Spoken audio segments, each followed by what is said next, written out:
ومن أحسن قولا ممن دعا إلى الله وعمل صالحا وقال إنني من المسلمين. আসসালামু আলাইকুম ওয়া রাহমাতুল্লাহি ওয়া বারাকাতুহু। আমাদের একজন ভাই বেশ কিছুদিন আগে প্রশ্ন করেছিলেন, মানে উনি বিবাহ করেছেন মানে ওয়ালি ছাড়াই, এ কারণে যে মহিলার কোনো অভিভাবক ছিল না, মহিলার কোনো ওয়ালি বা অভিভাবক নাই, যে কারণে উনি মানে যেখানে বসবাস করেন সেখানকার একজন স্থানীয় একজনকে অভিভাবক বানিয়ে তিনি বিয়েটা করেছিলেন। তো যাই হোক, আমরা উত্তর দিয়েছিলাম তাকে, কিন্তু তিনি পরবর্তীতে যাই হোক মানে বললেন যে আসলে তো মানে আমি তো বাইরে বসবাস করি, প্লাস এখানে ইসলামিক সেন্টার নেই।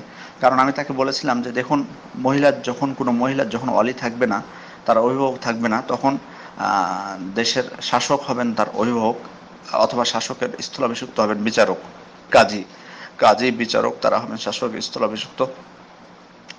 তারা মানে মহিলার অভিভাবক হবেন।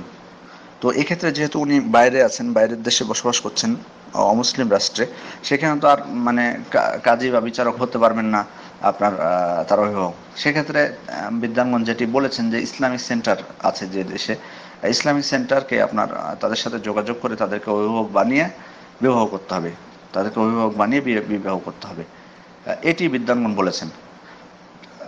তো তবুও যদি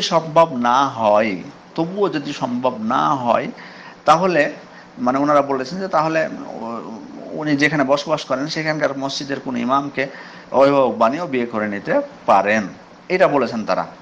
এটি তারা বলেছেন যে এক্ষেত্রে মানে যেহেতু কোনো উপায় নাই, তার এমনিতে তার অভিভাবক নাই, মহিলার বাবা নাই, ভাই নাই, দাদা নাই, মানে ওয়ালি নাই তার, সেহেতু স্বাভাবিকভাবে বিচারক কাজী হবেন। তো কাজী বিচারক তো নাই, তাহলে হবে ইসলামিক সেন্টারের প্রধান বা অন্য দায়িত্বশীল, অথবা মানে যদি তাও না হয় তখন বিদ্যানগর বলছেন যে যেখানে বসবাস করেন সেখানকার মসজিদের ইমাম বা গণ্যমান্য কোনো ব্যক্তি তারা হবেন।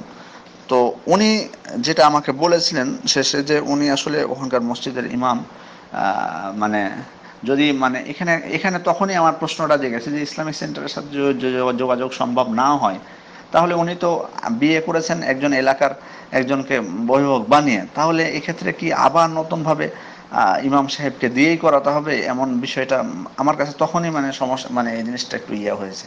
যদি ইসলামিক সেন্টারের সাথে যোগাযোগ করা সম্ভব হয়, তাহলে আমি আবারও আপনাকে বলছি যে যদি ইসলামিক সেন্টারের সাথে যোগাযোগ করা সম্ভব হয়, তাহলে আপনি তাদের মাধ্যমে বিবাহটা আবার নতুনভাবে আবার আক্তটা করে নেন।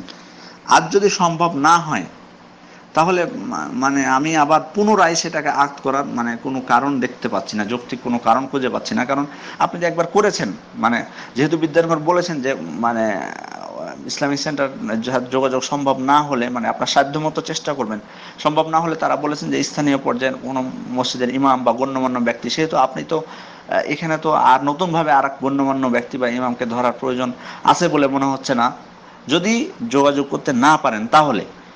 সেজন্যই আমি মনে করতেছি যে আল্লাহু আলাম, আপনি অন্য কোনো বিদ্বানকে আপনার নিজ দায়িত্বে জিজ্ঞেস করেন যে তারা কি বলছেন, কিন্তু আমি মনে করতেছি এখন যেটুকু যে আবার নতুনভাবে আক্ত করার মানে স্থানীয় আবার কাউকে দিয়ে সেটার পুনরায় প্রয়োজন মনে করছি না।